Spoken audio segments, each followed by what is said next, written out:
Asking random people, what do you do for a living? Or an employer? What's your line of business? Can you give us 3 tips for starting entrepreneurs? You gain in a year because of your business. Around 9. 9 million? In 1 year? Yes. What's the most amount of money you've made because of your business? Just said 25 million. 25 million! What's the most amount of money you've made because of your business? Siguro nasa 50. 50 million? If you're looking for some motivation and inspiration to begin your entrepreneurial journey, then you're in the right place. Hello hustlers, it's Micah Perez and welcome to my channel. In this channel, I've gathered an exceptional lineup of CEOs, entrepreneurs, and industry thought leaders who are eager to share their wisdom and insights that will help you become better. So, let's get started. First question, sir. Are you an employee or an employer? Employer, Employer. What's your line of business? auto supply. Auto supply. Can you give us 3 tips for starting entrepreneurs? Starting entrepreneurs, number 1, you need to study on how you run a business. Number 2, startup capital. Number 3 is about long term. Long term. Okay. Okay. If you're going to start another business, what would it be and why? Maybe on real estate. Okay. Okay. Why did you join Rotary International? You joined Rotary. I joined because I love the fellowship, I love the camaraderie, and I love to do service. What's your name, sir? Vincent, Sir Vincent. Can I go? Shout out to Sir Vincent.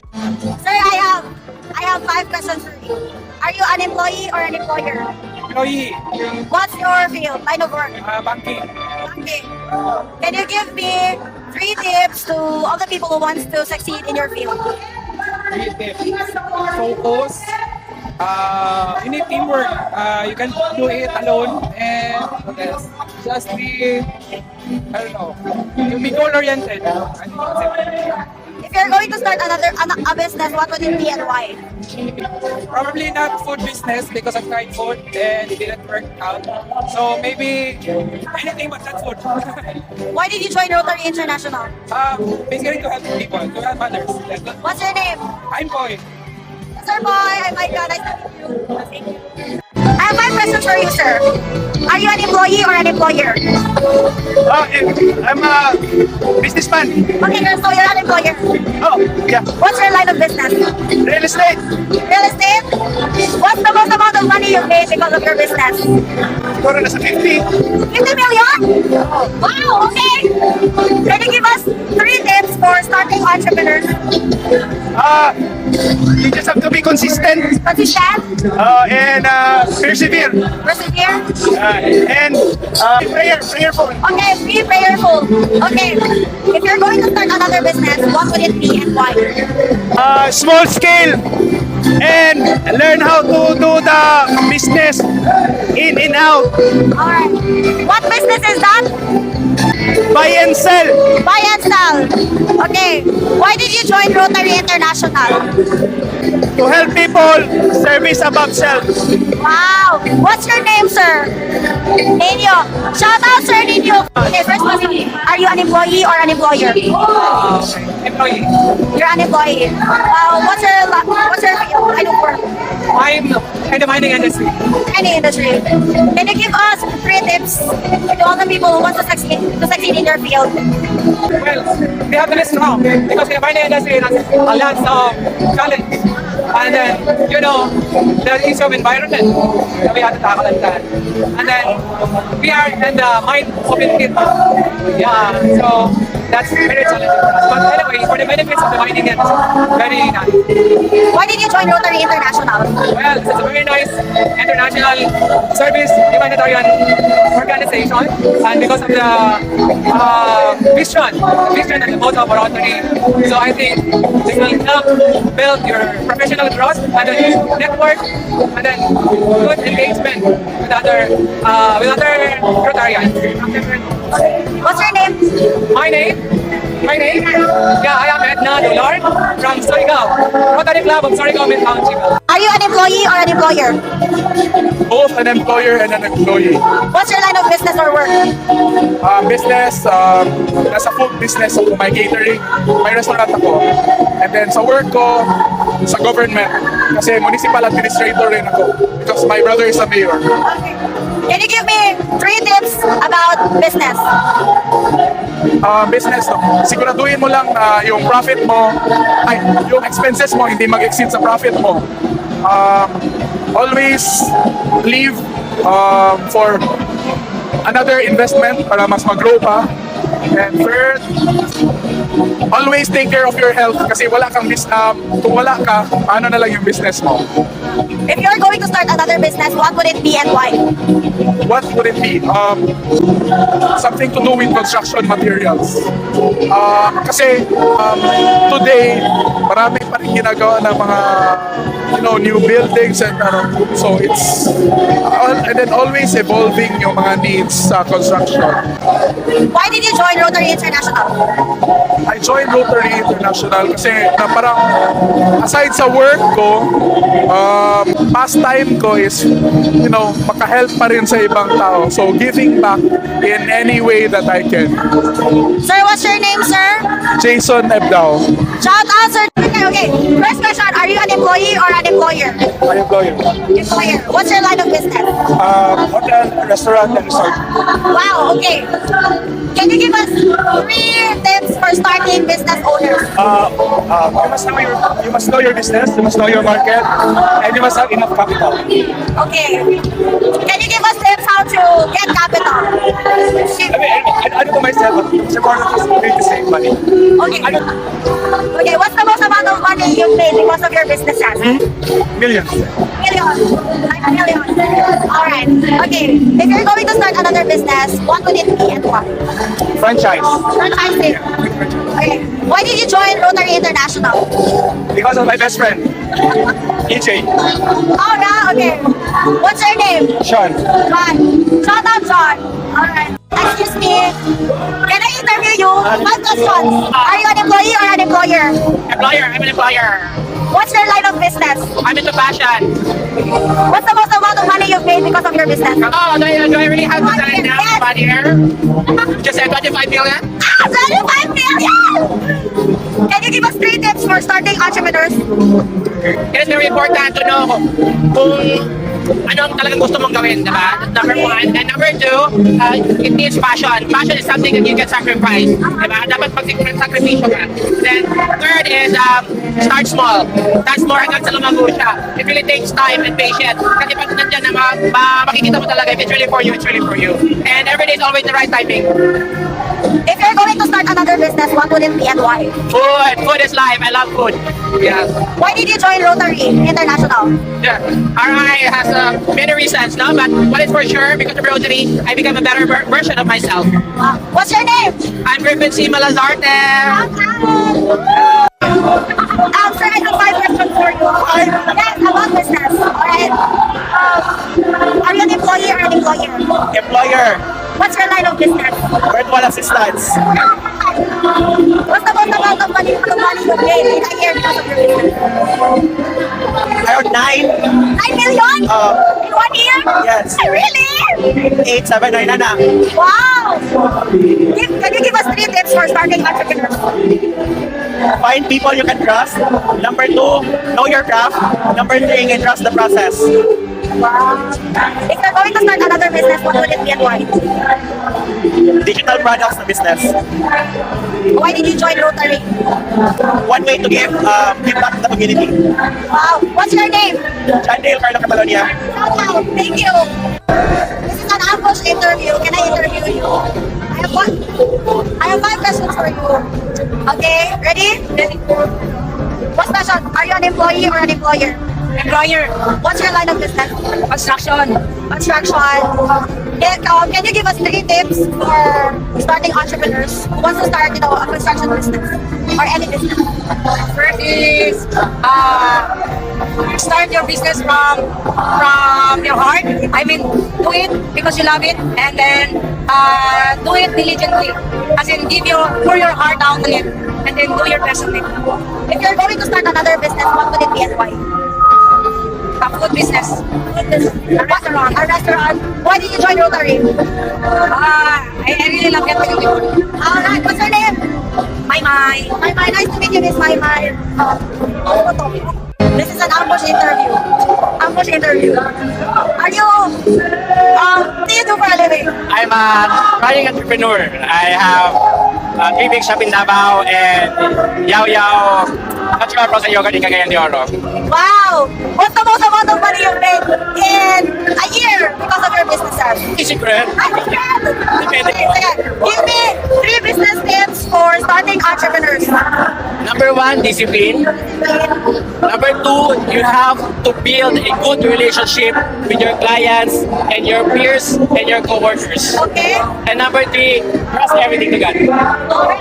Why did you join Rotary? This is my corporate social responsibility of my company. Okay. Alright. Thank you so much, sir. What's your name? Dennis Navalle. Excuse me, can I interview? That's my question. Yes, I. Okay, my question. Oh, Okay. Are you an employee or an employer? right now, I am an employee of an employer. Employer ko sa mama. I am employee ko sa mama. Okay. What's the most amount of money you made because of your business? Secret. But it's enough for me to live a very comfortable life. Okay, if you're going to start a business, what would it be and why? A restaurant and a samsung studio. Why? Because I love food, and I love photography, and I love to post. Why did you join Rotary International? Aside sa it's fun, it's helping a lot of people without you knowing it that you're helping a lot of people. And it's very fulfilling, and it gives you the optimum happiness that you are looking for in life. It's satisfaction. What's your name? I'm Kirby Bass from Rotaract Club of San Francisco. Shout out, Kirby. Okay, excuse me. I have 5 questions for you. Yes, 5. Yeah, Rotaract. Alright, first question. Are you an employee or an employer? Both. Both. Okay, what's your line of business? Healthcare. Why did you join Rotary International? For community service. Alright, thank you very much, Doc. Excuse me, can I ask you 5 questions? Okay. Are you an employee or an employer? An employer. What's your line of business? So my line of business is more on engineering and charity. Wow. Give us 3 tips for starting entrepreneurs. For starting entrepreneurs, I think is more on identifying the problem you want to solve, then getting to know the solution that you want to implement, and getting to know your real customers. Alright. If you're going to start another business, what would it be and why? I think I would like to start a construction business, a construction firm. Wow, okay. Why did you join Rotary? So I joined Rotaract through Rotary because it's one way for me to, really serve the community, and at the same time, get to engage with my fellow Rotarians or fellow Rotaractors who share the same vision with me in helping the community. And at the same time, network with them, being able to have mentors. What's your name? I'm Augustus Nicopas. Shout out. Shout out. Hi, everyone. Okay, first question. Are you an employee or an employer? Employer, Employer. What's your line of business? distributorship. Distributorship of fast consumer goods. Oh, sugar goods. Okay. Can you give me 3 tips for starting entrepreneurs? Okay, first is to make sure you have a system. Make sure you have a system. Second, you have to make sure that your receivables are well monitored. And third, take care of your stocks. Make sure that it's being audited on a regular basis. Alright. If you're going to start another business, what would it be and why? I'd go for logistics. Logistics. Why did you join Rotary? I joined Rotary for the wrong reason. But I stayed in Rotary because I know that I'll be serving humanity. Alright. What's your name? My name is Fortunato. Sir, Micah. Sorry, Micah. I make content about business. I interview people. You're a Rotaract? Rotaract. Yes, Rotaract. Nice to meet you, sir, and congrats. Excuse me. This is an ambush interview. I have 5 questions for you. Alright. Are you an employee or an employer? Employer! Employer. What's your line of business? Education. Education. Give us 3 tips for starting entrepreneurs. Lower your pride. Okay, the second one. Always welcome hardships. Alright. The third one. Just hardworking. Alright. Okay, next question. If you're going to start another business, what would it be and why? Maybe a resto. A restaurant? Alright. Why did you join Rotary? At first, it's just because of my husband, but then again, I just love Rotary as I got engaged. Alright. Of course, definitely, just to help the community. That's it. Alright. What's your name? Jazzy! Alright, thank you very much. Nice to meet you. This is an ambush interview. I have 3 questions for you. Are you an employee or an employer? Employer. Alright. What's your line of business? Reseller. Domestic products. Okay, so tech. Correct, tech. Give us 3 business tips for starting entrepreneurs. Must be knowledgeable. Must be knowledgeable. Business to be Alright. Second, success. Like power. the last one is? Working in case of the business. Alright. Why did you join Rotary? I want to serve my community. Wow. If you're going to start a business, what would it be and why? Restaurant. Restaurant. Alright, thank you so much. What's your name? Harold. Harold. Thank you so much, Harold. I have 5 questions for you. First, are you an employee or an employer? Lawyer, What's your line of business? spa and medical supplies. Wow, what's the most amount of money you've made because of your businesses? Secret. Millions, of course. If can you give us 3 tips for starting entrepreneurs? Focus lang, focus. Focus sa goal. Okay. Yan lang naman. Second, Second, prayer. prayer. Okay, third one. Hard work. Okay, if you're going to start another business, what would it be and why? Happy na ako sa business ko ngayon. You're happy. Why did you join Rotary International? Na-invite ng friend. Okay, what's your name, sir? BJ. Okay, shout out, sir. Sir, are you an employee or an employer? I'm self-employed. So you're an employer. No, I'm a doctor by profession. Okay. Can you give me 3 tips to be successful in your field? Just know what your job description is, learn how to do it, and learn how to do it properly. That's it. Okay. If you're going to start a business, what would it be and why? Actually, I cannot answer it because I'm not a businessman. But you don't have any plans? As of the moment, no. I guess you have to ask a businessman. Okay? Why did you join Rotary International? Actually, I joined it because I was recruited by one of my friends. Okay? And then I found out it was mostly about charity. And I was into charity things. That's why I became a Rotary. Okay, what's your name again, Doc? Dr. Jepoy Panuda.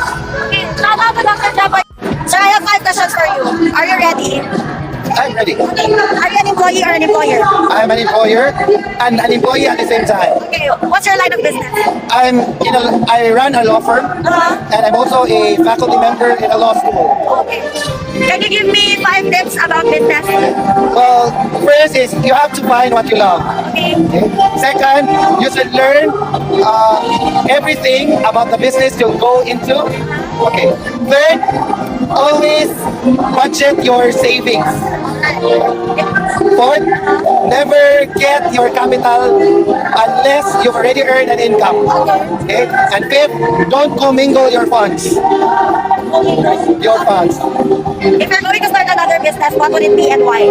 Well, I want a manufacturing business. The reason is because it can provide more job opportunities for the community because it would mean I'll have a bigger scale of a business.